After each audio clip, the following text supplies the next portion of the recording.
దగ్గర వచ్చే తిను తిను. ఈ ధవళవర్ణ పదార్థమేమి మానవా? దాన్ని అన్నం అంటారు. ఏ ఎంతకాలం గడ్డి గాదం తిని బతికావా? ఇదేమి మానవా? అది వంకాయ. దీనిని ఏమి చేయవలయను? దాన్ని నోట్లో పెట్టుకుని కొరుకు.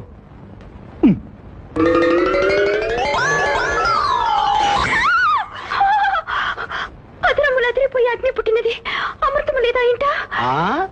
అమృతమా? బయట దుకాణంలో దొరుకుతుంది, తెచ్చిపెట్టినా. తెంగర బుచ్చిలో వాగుద్దమ్మా తనకి. అమ్మో ఇది నిజంగా మేడే. మేడ అనగానేమి? పిచ్చి. పిచ్చి అనగా? నేను చెప్పలేనే. తెంగర బుచ్చి. తెంగర బుచ్చి అనగానేమి? తెంగర బుచ్చి అంటే